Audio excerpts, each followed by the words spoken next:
أعوذ بالله من الشيطان الرجيم بسم الله الرحمن الرحيم ولقد زرأنا لجهنم كثيرا من الجن والإنس لهم قلوب لا يفقهون بها ولهم أعين لا يبصرون بها ولهم آذان لا يسمعون بها أولئك كالأنعام بل هم أضل أولئك هم الغافلون. مخکې آیاتونو کې انسان سره د الله تبارک وتعالی د طرف نه چې کومه وعده شوې ده د هغې ذکر و. اوس په دې آیت کې د وعده خلاف ورزي کوونکو دپاره د جهنم ذکر دی چې چا د وعدې خلاف ورزي وکړله هغه به جهنم ته ځي. مخکې آیت مبارکه کې د هدایت ذکر و، نو په دې کې د هدایت درې اسباب ذکر کیږي: زړه، سترګې او غوږونه. مخکې آیتونو کې د حق نه اعراض کوونکي مثال په سپي سره ذکر شو. دلته د کافر او د مشرک مثال ډنګر سره ذکر کیږي چې دی په شان د ډنګر دی یا د ډنګر نه هم بدتر دی. ولقد زرأنا لجهنم كثيرا من الجن والانس، تحقیق سره پیدا کړ دي موږ ډیر د انسانانو او د پیریانو نه د پاره د جهنم. دو بزی جهنم ته، جهنم کې به داخليږي. دلته ذکر دی چې موږ دا د جهنم د پاره پیدا کړ دي، او په سورۃ الذاریات کې ذکر دی چې وما خلقت الجن والانس الا ليعبدون. د انسان د پیدایش مقصد دی د الله رب العزت معرفت، د الله عبادت او د الله بندگی. نو اصل مقصد د انسان د پیدایش چې دی هغه معرفت د الله رب العزت ته، د الله بندگی او عبادت ته. خو بیا انسان د ضد عناد د وجې نه چې کله انکار وکړي، د حق نه اعراض کوي، نه مني، نو د جهنمی وګرځي. هلته چې کوم د عبادت دپاره د پیدا کولو ذکر دی، نو هغه د غایت دپاره، لکه هلته هم د لام ذکر دی او دلته هم د لام ذکر دی. وما خلقت الجن والانس الا ليعبدون. ليعبدون کې هم لام دی او دلته لجهنم کې هم لام دی. هغه لام چې دی هغه د غایت دپاره دی چې اصل مقصد د انسان د پیدایش هغه بندگی او معرفت دی د الله، چې د الله وپېژني او د الله بندگی وکړي. دلته چې دا کوم لام دی دا لام د عاقبت دی، چې کوم سړی د الله بندگی او عبادت نه کوي د انجام به څه وي. د انجام دا دی چې دی به جهنم ته ځي، جهنم ته به داخلېږي. اصل مقصد د انسان د پیدایش د الله عبادت او بندگی. خو چې کله د خپل کار پرېږدي، عبادت او بندگی نه کوي، نو د جهنم مستحق وګرځي او د جهنمی شي. کله کله انسان ډیر نیک وي، نیکی کوي تر آخره پورې، خو آخري وخت کې د ده نه داسې عمل وشي چې هغه عمل سره د جهنمی وګرځي. کله کله یو انسان هغه ډیر بد عملی، خو آخري وخت کې د ده نه یو داسې عمل وشي چې هغه عمل سره د جنتی وګرځي. لکه د دوو زنانو متعلق چې راځي چې یو بدکاره زنانه وه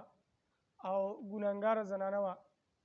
خو هغې یو سپي له اوبه ورکړلې چې سپی تږی شوی و، او هغې په سپي باندې رحم وکړو،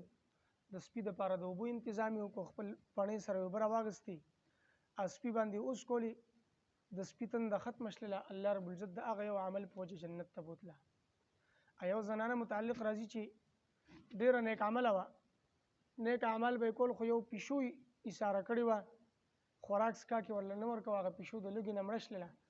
د هغې په وجه باندې جهنم ته لاړله. نو دا انسان کله نیک اعمال کوي کوي کوي، خو د ده نه داسې عمل وشي چې هغه عمل د ده د جهنم سبب جوړ شي، او کله د ډیر بد اعمال کوي، خو کله کله د نه داسې عمل وشي چې هغه د جنت سبب جوړ شي. او حدیث کې مرضی انما الاعمال بالخواتیم، د اعمالو دارومدار چې دی هغه په خاتمي باندې. یو سړی دی د خو نیک دی، نیک اعمال کوي کوي کوي، اخري کې د کفر په حالت کې لاړ یا د شرک په حالت کې لاړ نو ظاهره د چې کوم اعمال دي هغه اعمال ټول ضایع شول د هغه اعمالو دله هیڅ اجر نه ملاویږي هیڅ بدله نه ملاویږي هغه ضایع شول او برباد شول نو یو انسان یا یو پیره هغه خپل اختیار سره چې کله کفر کوي شرک کوي ضدي او عنادي ضد کوي او عناد کوي نو په دې وجه باندې د جهنمي ګرځي حالانکه الله رب العزت په ظلم او زیاتې نه کوي الله دله د هدایت اسباب ورکړ دي لهم قلوب لا يفقهون بها زړه ول ورکړ دي د زړه او د دماغو کنیکشن یو دی د دې یو بل سره تعلق دی چې دماغ او زړه دا یو فیصله کوي د انسان په هغه فیصلې باندې چلیږي لکه حدیث کې راځي چې د انسان په بدن کې یو ټوکړه ده که دا ټوکړه سمه شله د انسان به سم شي د پوره جسم به سم شي هغه په دې جسم باندې حکومت کوي او که دا ټوکړه بګړاو شله نو د جسم به بګړاو شي الا وهي القلب خبردار هغه زړه دی که زړه سم شو نو دا انسان دا جسم چې دا به سم شي او که دا زړه بګړاو شو نو دا جسم به هم بګړاو شي او د زړه ته قلب ولې ویل کېږي قلب ویل کېږي اوړېدو ته نو دا زړه هم د انسان اوړي راوړي کله نیکۍ طرف ته کله ګناه طرف ته دا د هدایت یو سبب دی دویم سترګې دي ولهم اعین لا یبصرون بها سترګې الله رب العزت ورکړي دي او دا لوی نعمت دی د سترګو سره انسان په دې کائنات کې لیدلل کوي د الله قدرتونه ګوري او په دې کې بیا غور او فکر کوي دریم قسم غوږونه الله تبارک وتعالى د اوریدو د پاره دله غوږونه ورکړ دي د په دې غوږونو باندې خو موري او بدو موري قران پیو موري او غاني پیو موري سترګو سره د لیدلل کوي د قران هم لیدل شي حدیث هم لیدل شي او جایز چیزونه هم لیدل شي او ناجایز هم دی ګوري فلم هم دی ګوري او غلط ځکه د خپل نگاه خپل دسترګي هم د استعمالي او چې دسترګي د سم استعمال کړلی دا سم استعمالول د لپاره د فائدې سبب او ذریعہ ده د ته نفع ورشي او که غلط استعمال کړل نو د ته خساره او نقصان ورشي دغه څه غوګونه دي که سم استعمال کړل نو فائدہ ده او که غلط استعمال کړل نو نقصان دی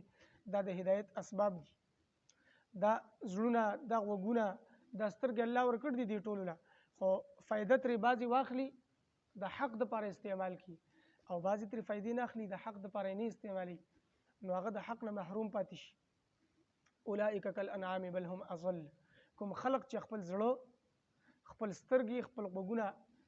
دا د صحیح طریقې د صحیح دین صحیح مذهب دپاره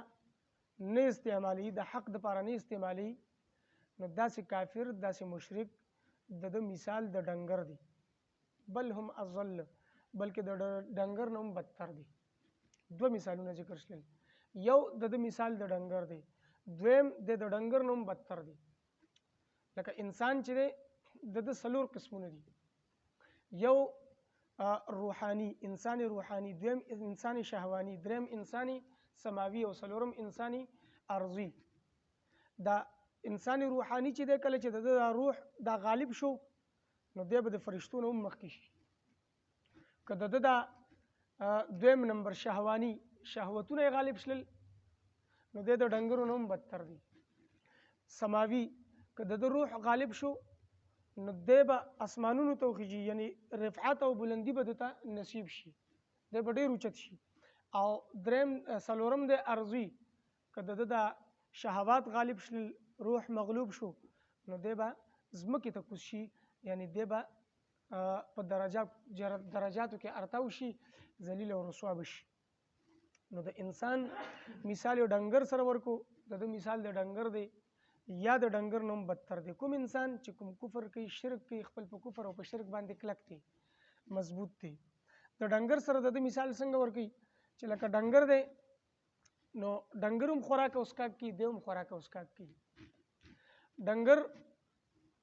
هغه چې کله خپل دغه غیا میا ګوري نو خپل فائدہ ورته پکې ښکاري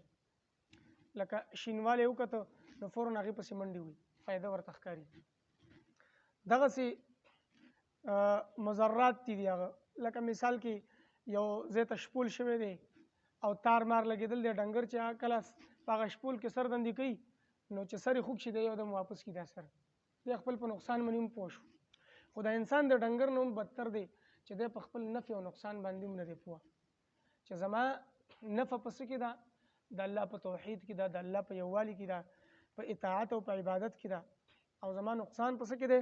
په شرک او کفر کې دی او په انکار کې دی. دی خپل د مضراتو او د منفعت نه د دین هم نه دی خبردار، او ډنګر هغه د دین خبرېږي خبردار دی. دویم دی د ډنګر نه بدتر دی. نو یو خو دی چې دی خپل منفعت او په مضراتو باندې نه پوهېږي، او دویم دا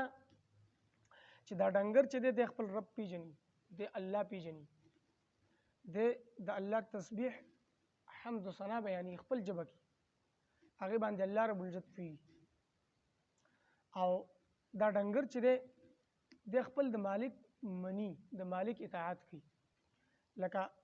مثال په طور باندې یو غوی دی، دا غوی د مالک ارټ ته تړلی، نو دا غوی خو د مالک په هغه حکم باندې چلیږي، دی هغه ارټ چورلی، یا دی یوې ته تړل دی نو دی د مالک په حکم باندې روان دی، دا یوې کوي. خو انسان د دې غوی نه هم بدتر کله دی چې کله دی خپل رب ونه پیژني، الہ او معبود ونه پیژني، او الله رب العزت چې دته کوم حکم کړی دی د هغه حکم نه مني، اطاعت او تابعداري نه کوي، نو دی د دې غوی نه هم بدتر دی. چې غوی خو خپل د مالک مني، د هغې اطاعت کوي، او دی د الله اطاعت او د الله تابعداري نه کوي، نو دی د دې غوی نه هم بدتر دی. نو ډنګر هغه خپل د مالک مني، اطاعت کوي، او دا انسان چې دی کله خپل د مالک نه مني، اطاعت نه کوي، نو دی د ډنګرو نه هم بدتر دی. اولئک هم الغافلون. او دغه کامل غفلت والا خلق دی، دا کامل ناخبرۍ والا خلق دی، دو ځان ناخبره کړ دی. ولقد ذرأنا لجهنم، تحقیق سره پیدا کړ دي موږ د جهنم دپاره کثیرا من الجن، ډېر د پیریانو نه، والانس او د انسانانو نه، لهم قلوب لا یفقهون بها، د دوی زړونه دي خو دوی ځان نه پوه کوي په هغې سره. دنیا په اعتبار سره خو دی پوهېږي، د موبایل جوړ کو، د کمپیوټر جوړ کو، د ډیټا جوړه کړله، د جاز والوزه، د ګاډۍ جوړ کو، او د قسمه قسم ایجادات وکړل. دنیا په اعتبار سره خو دی پوهېږي، خو د دین په اعتبار سره دی نه پوهېږي، دی ځان نه پوه کوي خپل په دې زړه سره. ولهم اعین لا یبصرون بها، او د دې دپاره سترګې دي چې لیدل نه کوي دوی په هغې سره. دنیا ته ګوري، د دنیا فایدو ته ګوري، خو دین طرف ته دی نه ګوري. ولهم آذان لا یسمعون بها، او د دې دپاره غوږونه دي چې اورېدل نه کوي په هغې سره. د دنیا خبرې اوري، او دنیا سره متعلق څومره ضروریات دي د هغه اوري، خو د دین خبرې دی نه اوري. یا که وای عمري خو قبلی نه. اولئک کالانعام بل هم اضل، دغه کسان په شان د ډنګرو دي بلکې د دې نه زیات بدتر ګمراه دي. اولئک هم الغافلون، دغه کسان ناخبره دي، دا په غفلت کې دي. تبارك الذي نزل الفرقان على عبده ليكون للعالمين نذيرا.